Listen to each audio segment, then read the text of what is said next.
going to be good, Roger, I promise. Roger Federer, Wimbledon champion. You better get used to that. Thank you.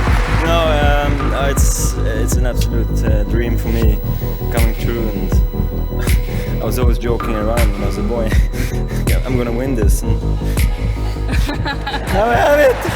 Once backed by attacking greats. Thank you. Love you all. It's been an amazing journey. Thank you, everybody. Only their legacy remains. The Pro Staffs now stand alone. For 2023, Wilson's marketing department would have you looking to the past. But is that really the right play when we have all these exciting young players at the top of the men's game? Wilson has added those same Aramid Kevlar fibers responsible for that sweet connected feel found in Sampras's Prostaff 85.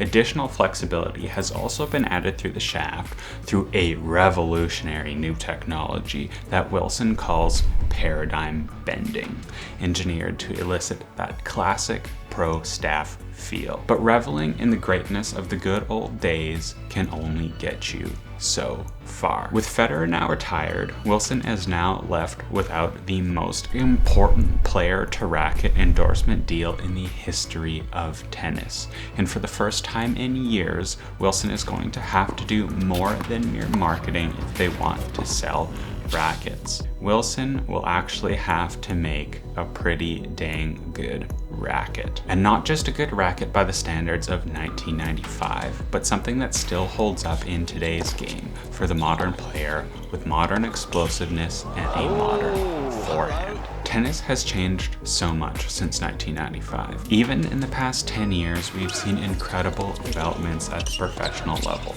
Players are swinging faster than ever. They are more explosive, using lighter rackets and hitting harder than they ever have. In fact, 2023 marks the 10-year anniversary of Federer switching from his trusty Prostaff 90 to the newer 97. So, for 2023, Wilson has increased that head size again, developing an all-new model set to be released alongside the classic Prostaff 97. It's called the Prostaff X. So with two different Pro Staffs to choose from this year, the choice can be quite challenging.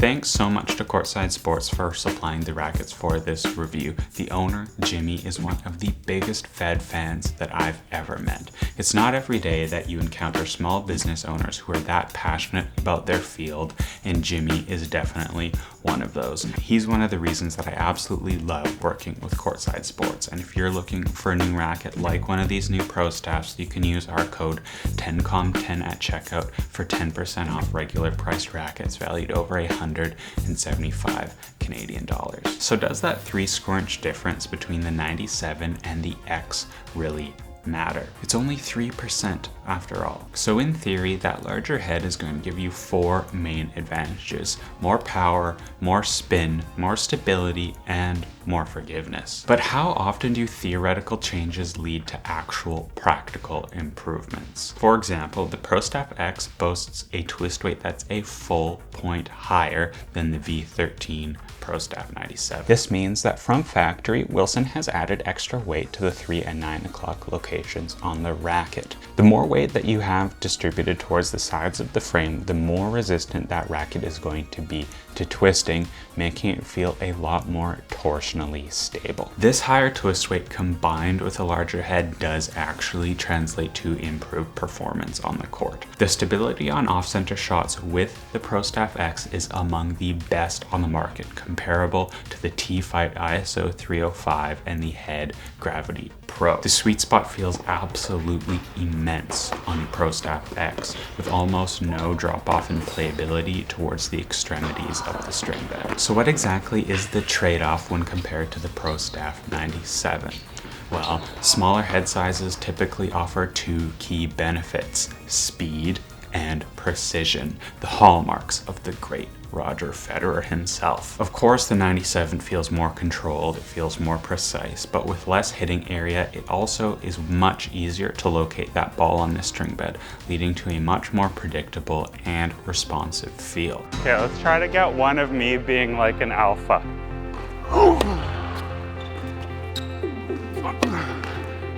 No. Once again, I suck.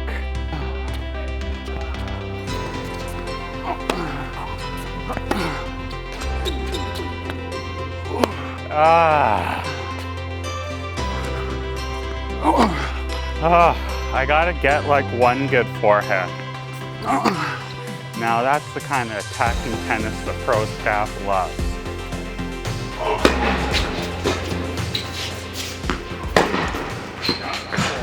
Now that is the kind of tennis the 97 loves. It begs you to roast every single ball. Where was that when I was mic'd up?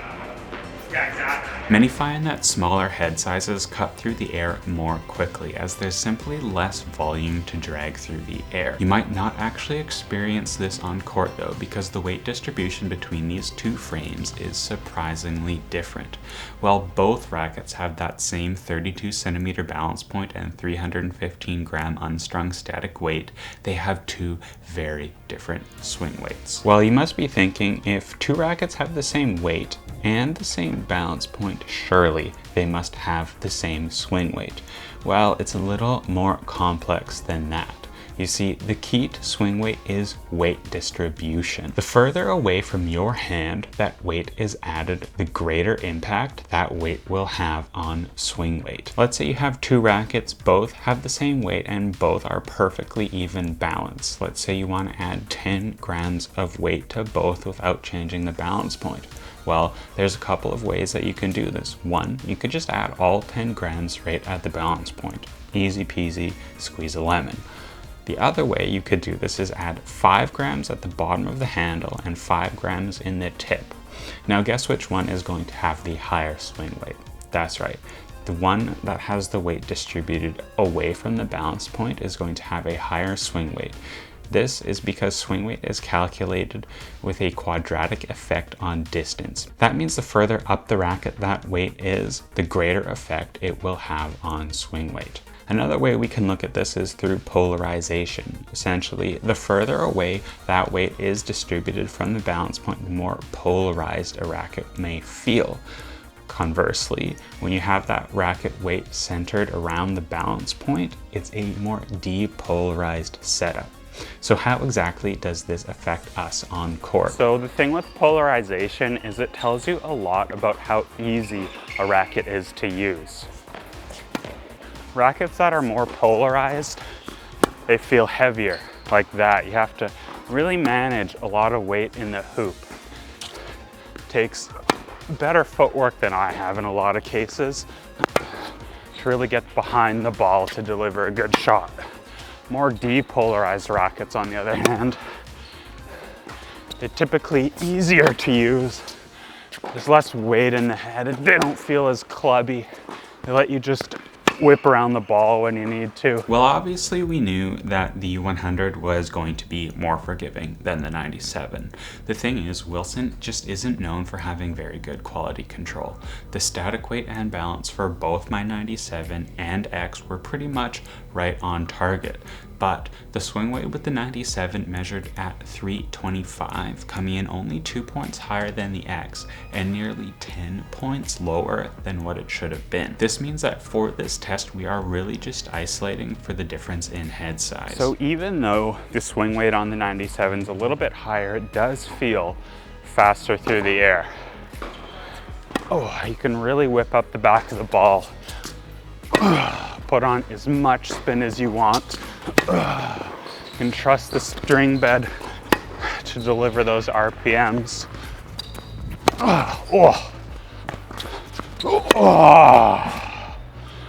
Now that is the kind of tennis the 97 loves. It begs you to go full throttle, all out, no matter how bad you are at tennis. A big part of that speed on court comes from the lower twist weight.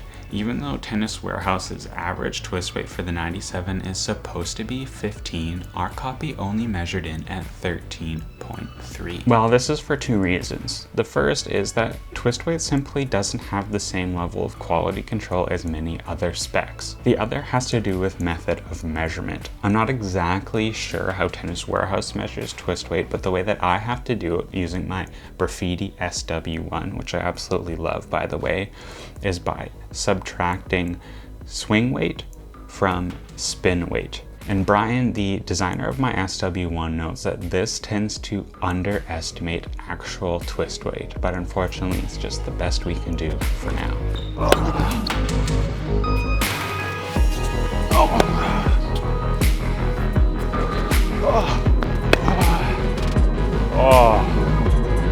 Marco has really started to have his level. It's a little bit concerning.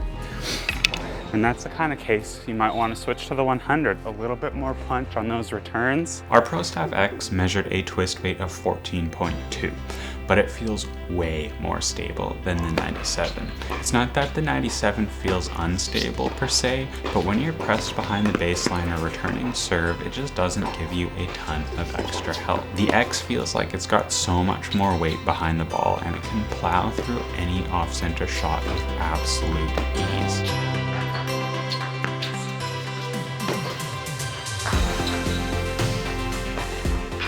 The weird thing about these Pro Staffs is I love them both.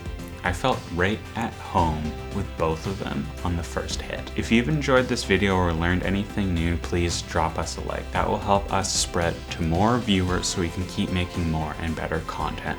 If you'd like to support us personally, we've got donation links, super thanks, and affiliate links for some of my favorite tennis products in the description. Even small amounts go such a long way into securing the creation of more and better content in the future. Despite their huge name and that ethos of Pro Staff, I never really gelled with previous versions of this racket. I really got into my tennis nerdism when the Pro Staffs were plagued by countervail, a feel-robbing, good-for-nothing, vibration-dampening virus that made me not care about any Wilson products whatsoever. That said, I actually did really like the last version, but I felt like the v14 Prostaff 97 did not use its weight very effectively. It felt like a featherweight stuck in a heavyweight's class. Now, it feels like the Prostaffs use every single gram to help you win.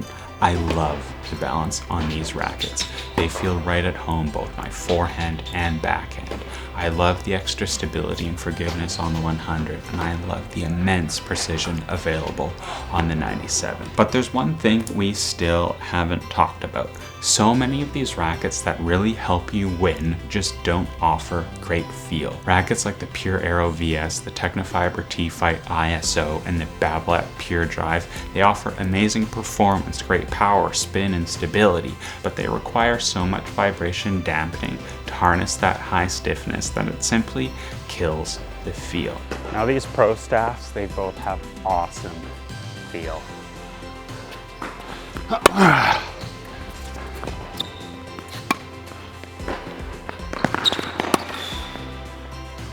And that's how it's done with the Pro Staff. Even though these frames both have the same stiffness and that same beam design, I truly believe that there's something different between the layup with the 97 and the X. The 97 just feels so much more direct and so much more crisp. It's got this responsiveness that's really reminiscent of my Head Extreme Tour. This extra firmness makes it extremely easy to locate that ball on the string bed to diagnose your mistakes. On the other hand, the X feels a lot more plush. It's more similar to the Gravity Pro in the way that it pockets the ball, offering a lot more dwell time than you can get in the 97. The X also feels more muted, but thankfully it's not disconnected. There's plenty of comfortable ball pocketing feel so you can understand exactly what's going on the string bed. Between the 97 and the X, Wilson has really made two amazing sticks.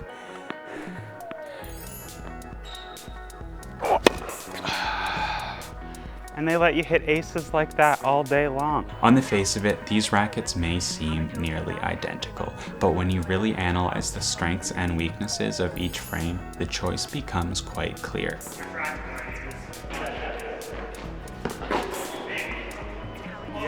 wants the X. That's how much he likes it. The 97 is for Federer types. It's for those with clean strokes and attacking mindsets. It's for those players who want to be in control of everything, of their racket, their strokes, and the point. And if you screw up, this racket does let you know.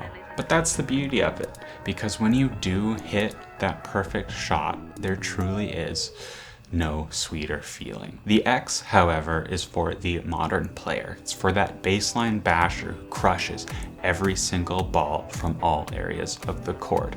With plenty of playability available throughout the string bed, it's way easier to smoke balls on the rise from out of position and from deep in the court when compared to the 97. So for 2023, Wilson has truly engineered two of my favorite frames available today. And they've done so in a way that pays homage to the legends of the past while still satisfying the demands of today's modern game. And if you still aren't quite sure which one to go with, leave a comment down below. Tell me about yourself and your game and what you're looking for in a new racket, and I'll do my best to give you some great advice.